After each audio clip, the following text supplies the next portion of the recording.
Oh, and here we go. Lighting a beautiful candle from the amazing Star Lady, Kyla. That was so fun last week with our forecast together, you guys. Collaboration of all time. That was awesome.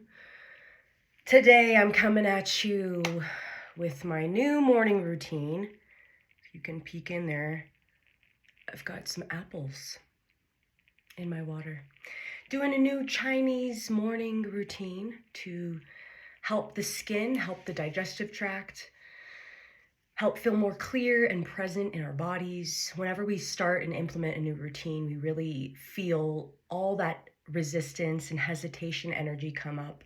So it's kind of like a gentle push, but also not so gentle, because you see the blockages, you see the hesitation, you see the frustration that comes up, and you also teach yourself new ways to cope with this. So that's the exciting part of all the astrology we have going on right now, you guys. But holy moly, this has been quite a week. We've had something going on basically every single day. So mermaid cup today. We've got Aquarius and Pisces vibes going on. Mermaids and angels, y'all. So you guys, thank you for being here. Thank you for being present with your day, with your conversations, with the information that you're consuming. Because we are in a full-on recalibration phase, you guys. You can see it with the Aquarius energy in our technology, big time. Pluto and Aquarius, I made a video about it yesterday, about how the time of exposing crimes against humanity, the time of really understanding what it means to have a tribe, to have those that really identify with the same values as you, that identify with this sort of redefining moment of where we're putting our emotion, of where we're putting our will. We had Saturn and Pisces Saturn and Neptune in Pisces move to Aries. So this is a new energy in itself, you guys. This is such an interesting time, because with Aries energy, we have so much fire, we have so much output, we have so much motivation, and coupled with the water energy, coupled with the collective tone, coupled with this time of year, the dead of winter, where it's like we have to pull on those reserves anyway, but this is really calling us at an even deeper level to do so. In my personal life, in my personal chart, you guys, I have Aquarius third house. So I have Pluto and Mars moving through my third house right now. My third house of worldview, of perspective, of how I share my message, of siblings, of early childhood education, of learning. So for me, you guys, I've had a really hard time showing up and speaking.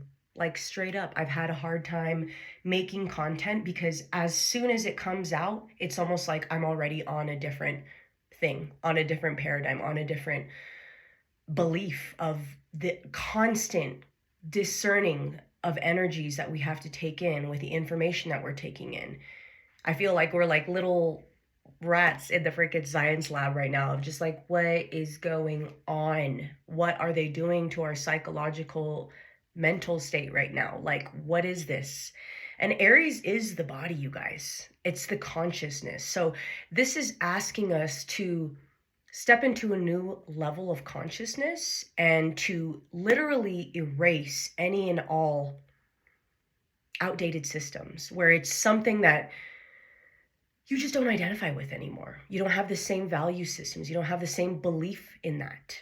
And so, like I was saying, with Pluto and Mars in my third house right now, you guys, it's like this hesitation to speak up. It's this facing a conscious fear. It's very internal. It's very in the mental plane, where I've just been kind of, fighting with myself of, and I have my North Node there. So gosh, it's like the uncomfortability, the stepping out of my comfort zone is literally my lesson right now of, you do have a lot to share. And although you've had to silence your voice, you've had to keep it down to, not upset family members or this belief system or that, I just value authenticity above all with that, you guys. And right now, I just feel so grateful to have this platform to be able to share my insight, to be able to share my experience, and in hope to activate others and hope to make others feel less alone in this. Astrology is that beautiful tool. Today, I'm going to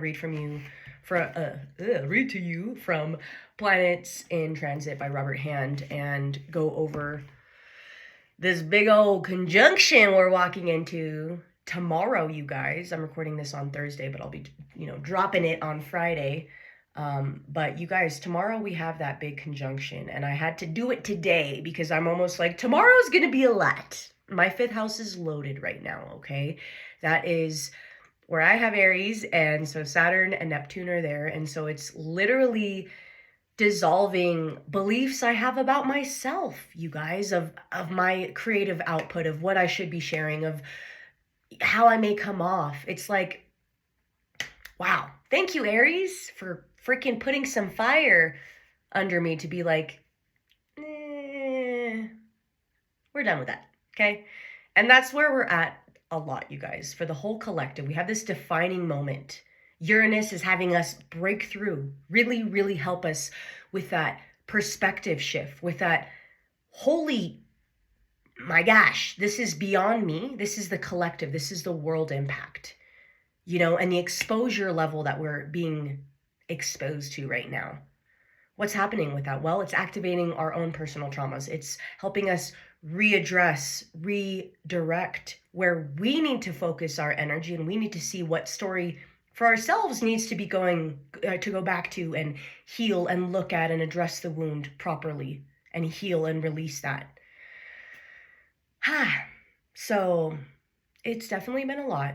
And the positive, I know for me, with Pluto and Mars moving through my 3rd house, yesterday I fell into a pile of stacked logs of wood. I fell into a wooden pile because I was frustrated and I couldn't get the words out.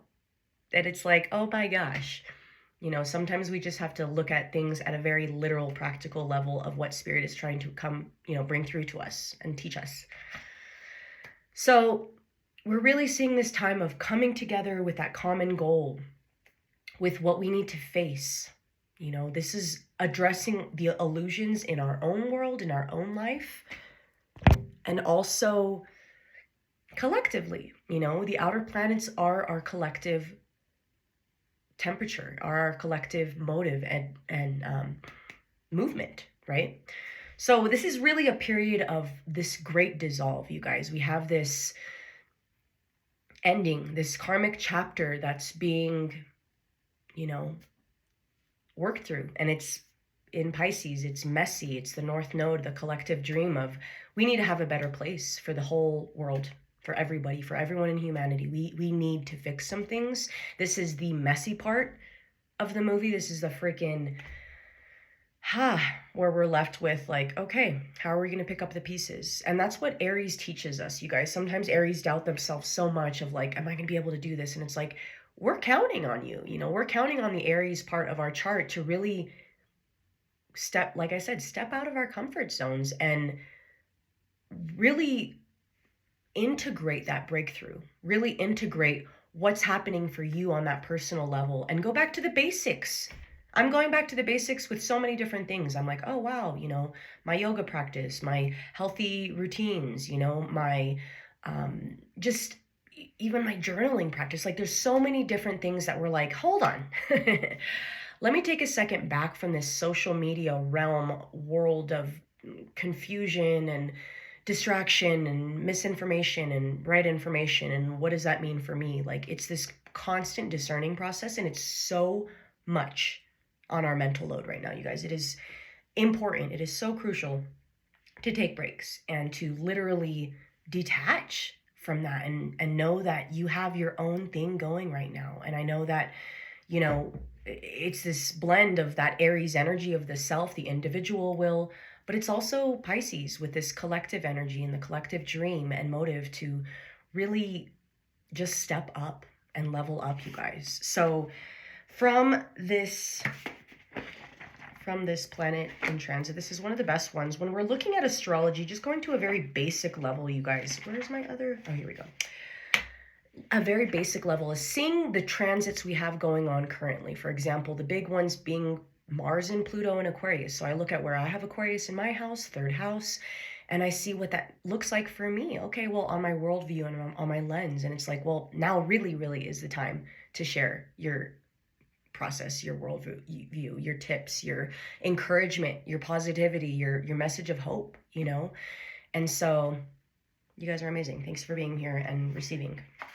So Neptune conjunct Saturn, February 20th, boom. We just had the eclipse in Aquarius, the solar eclipse, new moon, and at 28 degrees. So it's really stepping into this almost completion moment in, you know, this new age of Aquarius, you guys. That's really what it comes down to. And us really stepping out of that digital world and saying, what am I doing in my real life, in my waking life? Am I actually really that upset when I like put my phone down and step away and see what's right in front of me? So that's where we have to really find that detachment and find that difference of this is me, that's not me. What am I doing to, you know, bridge the two or disconnect the two if that's needed? So I wanted to read this to you guys because it's definitely an affirmation of, you know, although, yes, this is awesome, it's new energy, Aries is different. We're used to Pisces. We had such a long cycle in that. So there can be a little bit of like, oh, you know, kind of this grieving of how we were processing things and how we were seeing things and how before we weren't really feeling called to like take action on these things. So now it's like really understanding the tact that we have to have with that. So Neptune conjunct Saturn. This is a difficult transit of Neptune because it can be very confusing as well as rather depressing and desperate. But also on a brighter note, you should work with how to bring it out. Under this transit, you'll discover many ways of your view of the world isn't at all correct. This may occur as a series of obvious disappointments, or it may take place more subtly through increasing sense of anxiety that has no obvious cause. Fear and loss of self-confidence are the two most difficult effects in this transit. So fear and loss of self-confidence, you guys. And we're seeing that really like hopeless energy, but keep listening. You may suddenly become afraid for almost no reason at all, and you may fear things that are not at all threatening to others. It's as if you're becoming disoriented. Saturn rules structure we give to our universe, the way we see and experience the world. Neptune reveals higher aspects of the universe, including the fact that it has reality, or it has many possible realities, of only which of one is yours. Neptune shows you that in which everything is true, nothing is true. That the dark night of the soul you can live with a reality is different from what you thought you had. At this highest level, the transit can be a prelude to enlightenment and understanding the true nature of illusion and what we call reality. In most cases, however, this transit simply means that your concept of reality is changing, by which begins the dissolution of your old concepts, leaving you temporarily disoriented. The best way to handle this period is get comfortable in your surroundings, reduce your stress level as much as possible. Stress will only prolong the confusion, and try to avoid making any decisions because you're not in a very good frame for seeing things clearly. Avoid people who seem difficult or demoralizing. You may need to be in a calm position so that you can see what new truths emerge from this fog and confusion. They will emerge. With some persons, the psychological effect of these transit surfaces physically as a slowly developing illness that's hard to diagnose. So make sure, you know, if you had a physical checkup recently, now's a good time to have it. So yeah, page 456 of Planets in Transit. Now, that's a lot, but I want to be real with you guys. I don't want to be like, yeah, Neptune, Aries, go do what you want. Yes, but do it tactfully and cautiously and with discernment and with this sense of respect for our fellow human. And again, not in that state of fog and confusion. You know, what is your tool to get back to clarity? What is your tool to get back to emotional regulation? That's going to be the medicine. Thank you for sticking around. 15 minutes almost at this forecast. Love you guys. You know where to find me if you need a personal reading, year ahead report, one-on-one Zoom call, whatever it may be, but I'm here for you. You guys are amazing. Thank you for tuning in every week. It really means a lot. Comment below what you're going through, where you have Pisces, where you have Aries for a little bit more details too. So, love you guys. I will see you on the next one. Bye.